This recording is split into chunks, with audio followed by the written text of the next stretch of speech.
रुक्मिणी भक्तीनं विठ्ठलाला विचारावं, सर्व भक्त या ठिकाणी तुझ्या चरणाजवळ येतात, परंतु हे तुकोबराय आल्यानंतर मात्र तुम्ही मान खाली घालता, याचं कारण काय? म्हणे जन्म जन्मांतरापासून त्यांनी माझी सेवा करून मला ऋणी केलंय. ऋण को नाम विठ्ठल धनी धन गो नाम गयावानी. त्यामुळं मग त्याला काही द्यायचं ना, म्हणजे प्रॉब्लेम तर तोच आहे ना, ते काही घेत नाही ना. काही घेत असतं तर मग त्या ठिकाणी हा प्रश्नच आला नसता. काही मागणे हे आम्हाची वडिलांची मग त्यावेळेला मागा पांडुरंगाने ज्या वेळेला आग्रह करावा तरी मागायचं झाल्यानंतर जगत कल्याणाचंच मागावं. हे दान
देवाकडं न मागणारे तुकोबाराय जनतेकडे मागतात.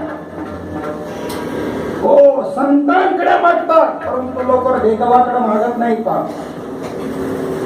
विनवी तो सकाळा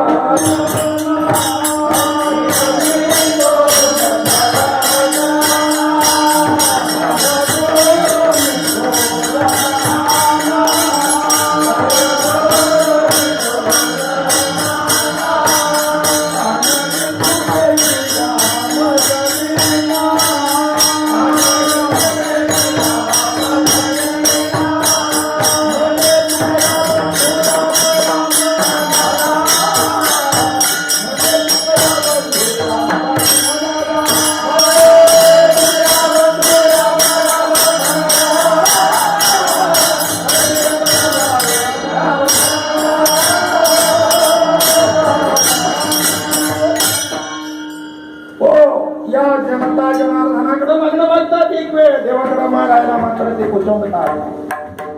विनवी तो सकळ जना कर जोडोनी फोडला दानवी तुझी राम जमिना म्हणे तुकया बंधू राम राम म्हणा म्हणे तुकया बंधू राम राम.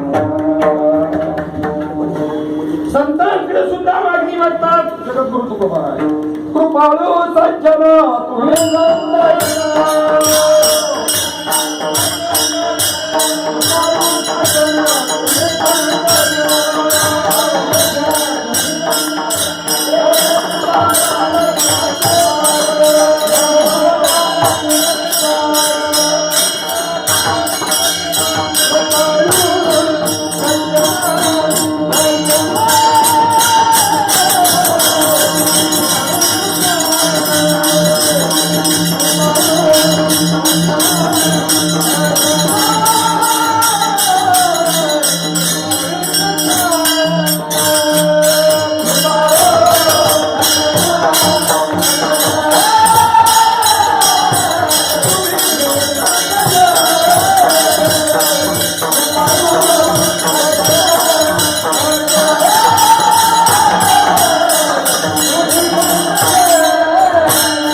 संकोचत नाही, साधू सज्जनाकडे मागताना तुकोबाराय संकोचत नाही. त्यांना म्हणावंच लागत नाही मागा, पण इथं दोनदा म्हणावं लागलं भगवंताला मागा. नाही तिसऱ्यांदा त्रिवृत्ती करावी लागली मागा. किंवा कुठे मागणं मागितलं आणि त्या अभंगाच्या प्रथम माझे चित्त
पहिल्यांदा म्हटले की काकड आरतीतला अभंग आहे ना, आता म्हणता की मागणी पर प्रकरणातला आहे. शंका येईल का मला? अभंग मागणी पर प्रकरणातला आहे, पण काकड आरतीत घेतलेला आहे. काकड आरतीमध्ये सर्व प्रकारचे अभंग आहे. नामपर प्रकरणाचे रूपाचं वर्णन करणारे, स्वरूपाचं वर्णन करणारे, आंधळे, पांगोळ, गवळणी, सर्व प्रकारचे, मुखा, बैरा, सर्व प्रकारचे अभंग. तसे मागणी पर प्रकरणातले सुद्धा अभंग काकड आरतीमध्ये आहे. चित्ती तुझे पाय तुला रूपाचे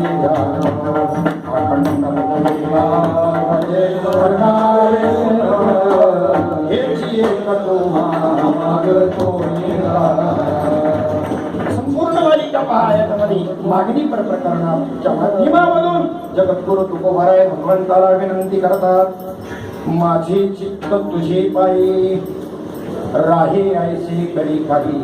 आपलं चित्त त्याच्या स्वरूपी ठेवायचं, त्याच्या रूपावरती ठेवायचं का विषयाच्या ठिकाणी ठेवायचं हे आपल्या हातात आहे का त्याच्या हातात आहे? हे वर्ण त्याच्या हातात. काम क्रोध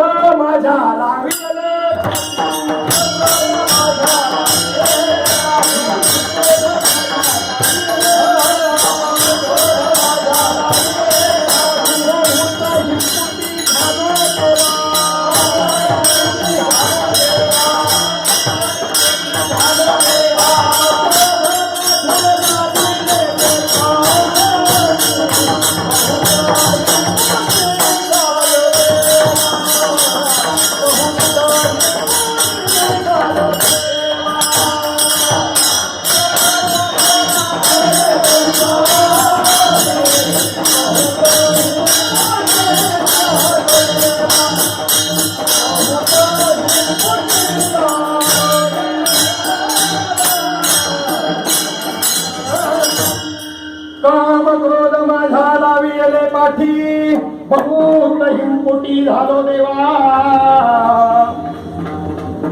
आवरिता तुझे तुझं नावरती. माझे म्हणले का हे मराठी जे घेतले आपल्या अंगावर या बाबरोबर बसावं काठी. याच्यामुळे तो कुठं नाही झाला. कशाशी आपला सुद्धा जसा भगवंताच्या कशाशी काहीही संबंध नाही, तसा आजीवाचा सुद्धा काही संबंध नाही कशाशी. पण जीवाने जडून घेतला, सुखदुःख पायी घेतले जडून, आणि म्हणून तर जीव झाला. नाहीतर ब्रह्मच आहे, ब्रह्मच आहे. मग हे जे तयार झाले आपल्या चित्ताच्या ठिकाणी, हे कुठे तयार झालेलं आहे? अंतःकरणामध्ये तयार झालेलं आहे सगळं. मन, बुद्धी, चित्त आणि अहंकार असं हे अंतःकरण चतुष्ट आहे. त्याचं काम आहे वितुष्ट करणं. ते कधीच संतुष्ट नसतं. इथून नाभी स्थानापासून वृत्ती निघाल्यानंतर ती शुद्ध असते. ती ब्रह्मास्मीच भरत असते. पहिला दिवस पूर्ण येते ब्रह्मास्मी आहे. पण ही इथे ही चांडाळ चौकडी इथे बसलेली आहे. वरती निघालेली वृद्धमुखाने निघालेल्या या वृत्तीला विषयाकडे ओढतात. सहस्रदल चक्रामध्ये कुटस्थ स्वरूपाने असणारा जो परमात्मा आहे आत्मरूपानं तिथे तिकडे जाऊच देत नाही. विषयाकडे ओढतात. सद्गुरू किंवा संत त्यांना पावशेर तूप देऊन संतुष्ट करतात. भोजना मागती तूप पावशेर. आणि मग त्या विषयावरची पकड सोडून देतात आणि मग सरळ ती वृत्ती वरती निघते. ऊर्ध्वमुखे आळवेला सोहम शब्दाचा नाद अरूप जागवेला घेऊन या संग घेऊन आला दाना स्वरूपी मेळविले सुखे मेने जनोगा.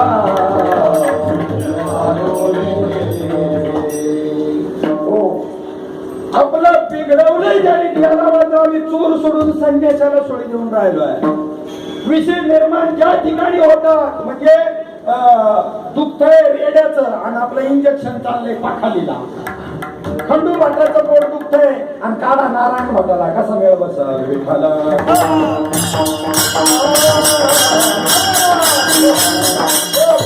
चित्तामध्ये निर्माण होतात आणि भजन वैखरीनं चाललंय. ठीक आहे सुरुवात बालवाडी म्हणून वैखरीनं. पण कधी कधी तरी ते त्या ठिकाणी पसंतीमध्ये उतरावं. कधीतरी ते मध्यमेमध्ये उतरावं. पसंतीत उतरावं. पर्यायमध्ये उतरावं. जे तुम्ही करता ते साधन जर पडिले वळण इंद्रिया सकळम भावतो निराळा नाही तुझा असं जर झालं त्याची ताजपा बनत असते.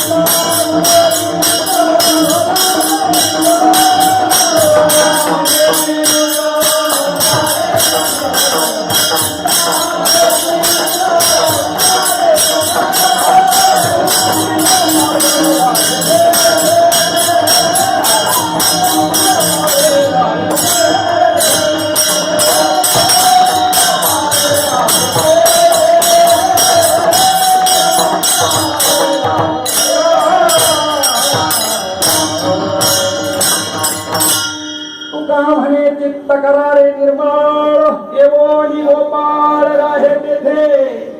आता एवोनी गोपाळ राहे तेथे हे बी एक समजूत बात करण्याकरता आहे. तिथं नाही का तर त्याला आणायचं आहे. पण असूनही उपयोगाचं नाही ना. कसा काल हा गोकुळामध्ये का झाला. मथुरेतही कृष्ण होता. तोच कृष्ण इकडे गोकुळात आला. मथुरेत काला नाही. त्याचं कारण आहे मथुरेतल्या लोकांना जाणीवच नाही देव आहेच कुठं ही मथुरेतल्या लोकांची भावना. मथुरेतल्या लोकांचे व्यापार कोणाच्या सत्तेने चालतात. त्याच्या सत्तेने चालतात. चाले हे शरीर कंसात काही लिहिलेलं नाही. गोकुळात असो अगर मथुरेत असो कंसात लिहिले काही ब्रॅकेट काही नाही. म्हणजे सर्वांचे व्यवहार त्याच्या सत्तेने चालतात. पण मथुरेतल्या लोकांना त्याची जाणीव नाही आणि वृंदावनातल्या किंवा गोकुळातल्या लोकांना त्याची जाणीव आहे. म्हणून काला मथुरेत नाही काला गोकुळात आहे. अंधरी ती तुका म्हणे संवसारी जिही नाही हरी ओळखीला. त्यांना अंधरी म्हणलाय जी संसारामध्ये येऊन हरीला ओळखलेलं नाही. राम कृष्ण हरी. राम म्हणजे आचार आहे. कृष्ण म्हणजे विचार आहे. आणि हरी काय म्हणतात नुसता उच्चारायचा. उच्चारायचं नाही समजून घ्यायचं. ओळखारे वस्तू सांडणारे कल्पना घडी आडराना जाऊ नका. कोणती वस्तू आत्म्याला वस्तू हा शब्द वापरायचा.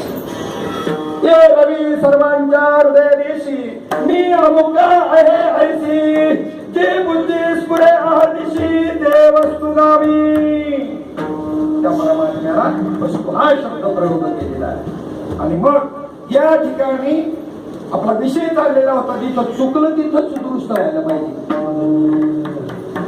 एक वडारी होता, अतिशय गर्भश्रीमंत होता, जगातला एक नंबरचा, खूप पैसा होता त्याच्याकडे. एकूण एक मुलगी होती.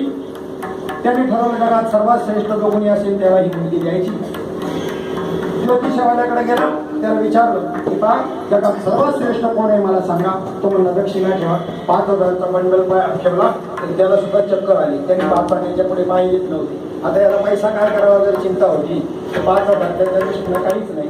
तो म्हणला सांगायचं काम माझं, शिड्या लावून कसं जायचं हे तुम्ही पाहायचं. सगळ्या जगाला प्रकाश कोण देतो म्हणजे सूर्यनारायण. मग त्याच्यापेक्षा श्रेष्ठ कोण आहे जगामध्ये, कसं जायचं तुम्ही ठरवा. कसंही करून त्याने शिड्या लावून विज्ञानाच्या माध्यमातून तिथपर्यंत गेला. गरिबाची मुलगी तागा, त्या ठिकाणी तुम्ही तिला स्वीकारा. माझे जावई मा सांगितलं. त्यांनी सांगितलं सगळ्यात श्रेष्ठ मी. असं कोणी सांगितलं म्हणजे पंजाबाने म्हणजे ज्योतिषवाल्याने. म्हणले नाही नाही नाही, सगळ्या जगाला जरी मी प्रकाश देतो तरी ढग आल्यानंतर मात्र ते मला झाकळून टाकतात. माझ्यापेक्षा श्रेष्ठ ढग आहे. मग ढगाकडे विनंती करायला गेल्यानंतर ढगाने सांगितलं पहा आम्ही सगळ्यात श्रेष्ठ नाही, तरी सूर्याला झाकळून टाकतो तरी वारा आला म्हणजे पळा पळा पूर्ण पुढे पळतो अशी आमची धावपळ उडते. वारा आमच्यापेक्षा श्रेष्ठ. वाऱ्याकडे जाऊन विनंती केली तरी सांगितलं आम्ही जगातल्या सर्व वस्तू उडवतो परंतु दगड मात्र आमच्याच्याने उडत नाही. डोंगर किंवा दगड उडत नाही. मग त्यांना जाऊन विनंती केली. ती म्हणजे आम्ही कोणालाही घाबरत नाही, पण वडाली पाहिल्यानंतर मात्र आम्हाला काम फुटतो. शेवटी कोणती वडाला द्यावा लागली. म्हणजे जिथं चुकलं होतं तिथं दुरुस्त व्हायला पाहिजे. आपण ज्या वेळेला जन्माला आलो आणि हे नाळं खांडलं सुईनीनं आणि त्याचं ज्या वेळेला त्या ठिकाणी कट केल्यानंतर तिथपर्यंत अखंड भजन आपलं चालू होतं, पण ते खंडन केल्यानंतर जे घसरला पसरला तर कायमचं विसरला. पहिला नामाचा विसर वाढ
संसार मालेच्या ठाई नित्य विषय भोगिले पाही.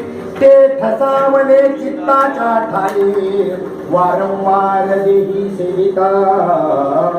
अनंत जन्माने अनंत जन्मातले अनंत कर्म विषयाचं सेवन करून करून करून एक आवरण त्या ठिकाणी चित्तवृत्तीवरती निर्माण झालं. त्यामुळे परमात्मा आवडेनाचा झाला आणि विषय आवडू लागले. म्हणून ज्या चित्ताने वास्तविक या चित्ताचा संबंध चैतन्याशी होता परंतु विषयाशी भ्रांतीमुळे जडला गेला. मग या चित्ताला त्याच्या मूळ स्वरूपामध्ये लीन करण्याकरता या चित्ताने भगवंताचं स्मरण केलं पाहिजे. जसं मन्मना भव मद भक्तो मध्याजिमाम नमस्कुरु. तू मन हे मी करी माझ्या भजनी प्रेम धरी. सर्वत्र नमस्कारी मदनिका. माझे ज्ञानसंधाने देख संकल्प उजाळणी निषेक. मध्याजी चोख याची नाव. संकल्प विकल्प गेले, विचार त्या ठिकाणी विकार गेले की बस मीच आहे, दुसरं काही फक्त मीच आहे. अमुचा प्रकृती पैलीकडील भाव जरी कल्पने विन लागसी पाहो. तरी माझी भूते हे वाहो जे मी सर्व म्हणून. तेव्हा तैसे संकल्पवणी काढले जयाचे मन चैतन्य झाले. दया ही मग आत्मस्वरूपी घातले हरो विठ्ठल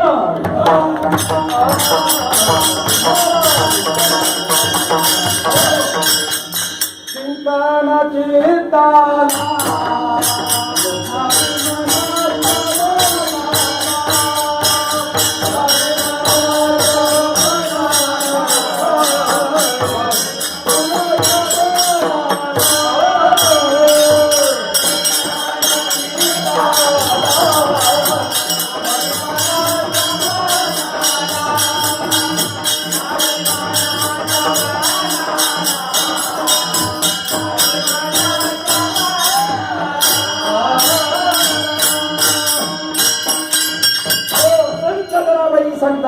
चिंतन जे करायचं हा विषय कशाचा झाला पाहिजे, चित्ताचा झाला पाहिजे. चिंतन चित्ताला लावे मनाच्या मनाला मग उन्मनीच्या सुखात पांडुरंग भेटी देत. कोणता पांडुरंग? पांडुरंगाची दोन स्वरूप सांगितली. विचारसागर जर आपण वाचला, एक तटस्थ लक्षण आणि दुसरं स्वरूप लक्षण.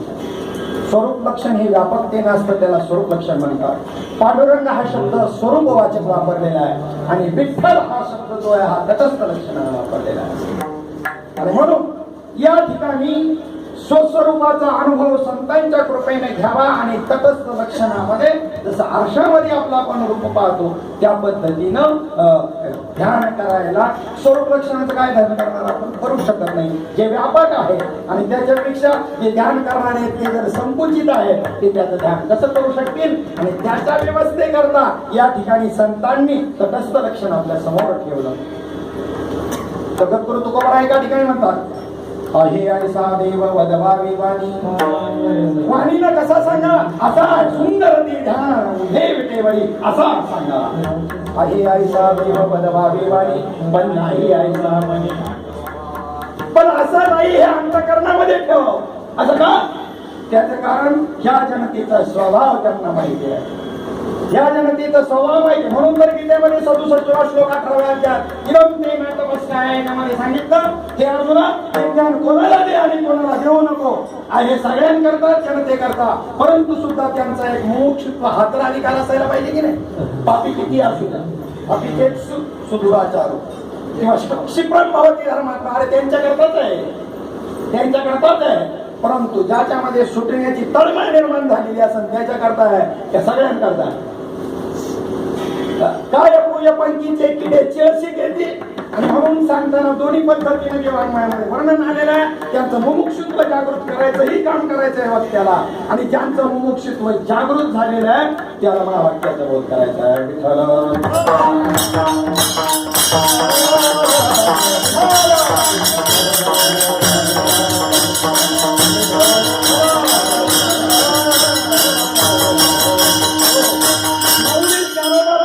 हरिपाठामध्ये भगवंताचं नाम कसं घ्यायचं याचे रीत सांगतात. मौली ज्ञानोबा विठ्ठल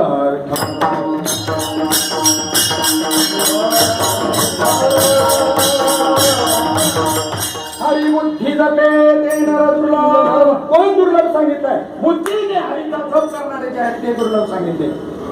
कोण दुर्लभ सांगितले? कधी गेला मी चित्ताने भजन करायला पाहिजे, मनाने करायला पाहिजे, बुद्धीने करायला पाहिजे. अहंकार नावाचं जे तत्व आहे त्याने करायला पाहिजे. अहंकार धरी सोहम पर तै चित्ती प्रगटे चैतन्य घन मन ही होय मना बुद्धीचा निश्चय पूर्ण परब्रह्मे.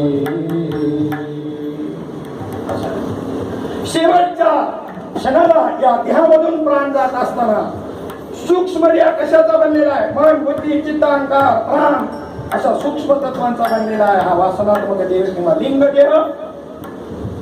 जी वासना देह करताना आपल्या ठिकाणी राहील त्यानुसार जन्म घ्यावा लागतो. प्रमाणे सर्वांना माहिती आपली वेळ झालेली आहे. आणि म्हणून या ठिकाणी अंतकालेच मामेव स्मरण मुक्त्वा कलेवरम हे फक्त तुम्हाला सावध करण्याकरता सांगितलं की अंतकालच्या वेळेलाच नाममुखात येईल अशी गॅरंटी आहे का? कोण जाणे कोणाकडे उपासना, कोण जाणे कोणाकडे उपासना, कोण या वचनाप्रती पावे. पण तरी गॅरंटीने सांगितलं. अगोदर ज्यांचं झालं असेल त्यांचं गॅरंटीने सांगितलं.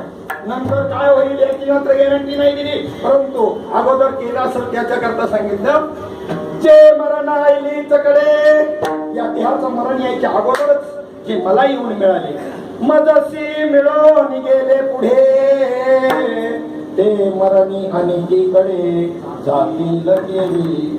या देहाचं मरण यायच्या अगोदरच जे मला येऊन मिळालेले आहेत, ते या देहाच्या मरणानंतर अनेक कुठे जातील रे अर्जुना? मला जीवन मिळतील हे निसंशय आहे. म्हणून या ठिकाणी भजन करायचंय. हरी बुद्धी जपे तो नरदुर्लभ. बुद्धीनं हरीचा जप करणारे दुर्लभ आहे. वाचन रामकृष्ण हरी मंडळाचा सुकाळ आहे. असं ही जे तुलना केलेली आहे, वाचन जप करणाराचा आणि बुद्धीने जप करणाराची तुलना केलेली आहे या प्रमाणामध्ये. म्हणून चित्ताने भजन त्या ठिकाणी जात राहील. चित्त जर त्या भगवंताच्या चरणाजवळ चढून जर राहिलं तर विषय त्या ठिकाणी चित्तामध्ये निर्माणच होणार नाही. की महाराजची पाळीच येणार नाही कोणत्याही प्रकारे की या ठिकाणी मला याच्यापासून हवं, याच्यापासून सोडव. पण एक कर, जर माझं चित्त तुझ्या चरणावर जर चढून राहिलं तर तेवढं कर. माझे चित्त तुझे काही राहे ऐसे कधी काही. कोणत्या ना कोणत्या प्रकारानं माझं चित्त तुझ्या चरणाजवळ, भगवंताचं चरण म्हणजे नाम, अजून दुसरं काही नाही, त्याच्यावरती जर चढून राहिलं असं कर. धरोनिया बाही, माझ्या हाताला धरून बाबा हा तारी दाता. एक तर संत ही नाव आणि तरुण जायला उत्तम आहे. भवतरावया उत्तम हे नाव, विजोनेती हात पाव काही, संत रूपी नौका ही एक. जया सद्गुरु तारू पुढे, जे अनुभवाचे कासे गाढे, जयात्मनिवेदन तरंडे आकळे. येणे उपाये मज बदले, ते हे माझी माया तरले, हरी ऐसे भक्तवी पाहिले होस नाही. दुसरी नाव नाव चंद्रभागे तरी, उभी कुंडलिकाचे द्वारे, कट धरोन्या करी उभा उभी.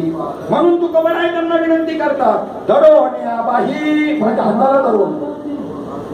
आंधळ्या माणसाबरोबर तुम्ही चालला ना, तर आंधळा माणूस तुमच्या हाताला धरतो, त्याचा हात तुमच्या हातात देत नाही. त्याला माहितीये कदाचित माझा हात जर सुटला तर, पण यांनी जर आपल्या हाताला धरलं तर मग मला आपल्याला भीतीच नाही. आणि म्हणून या ठिकाणी तूच माझ्या हाताला धर, म्हणजे सुटायचं काही भीतीच नाही. मी एखाद्या वेळेला तुझा हात सोडू शकतो, तुझी भक्ती माझ्याकडून सुटण्याची शक्यता आहे, पण तू जर मला भक्तीला लावलंस तर मात्र सुटण्याची शक्यताच राहील. धरोनिया बाही बाबा हातारी दातारा, या भवसागरामधून तू मला तुकोबारांना माहितीये, भवसागर तरता कार्य करी तसा चिंता, त्याचे पायी घाला नाही बोलणे हे जगजेची, बाबा एकासाठी खन्ना बाह्य पुर्या. वास्तविक देव आणि भक्त सुद्धा वेगळे नाही. देव आणि भक्त, देवते संत निमित्ताच्या प्रतिमा. म्हणून भगवंताला विनंती करतात, धरोन्या पाठी भवा तारी दाता. कारण तू कसा आहे दुसऱ्याच्या चतुर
आमच्या जगद्गुरु तुकोबारायांना त्याचा स्वभाव माहित आहे.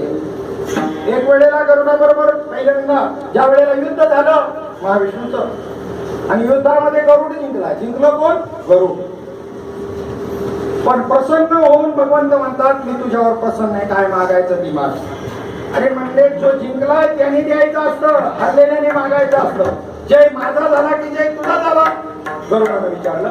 भगवंत म्हटले, जय तुमचं काय ते माझं त्या ठिकाणी तुझा झालेला आहे. मग तू मान अडबंगीनाथासारखं. अडबंगीनाथ जो होता त्याला मच्छिंद्रनाथांना त्याचा स्वभाव माहित होता. आपण जर त्याला म्हटलं की तू माझा गुरु हो तर तू म्हणून तूच हो माझा गुरु, असं उलट होतं.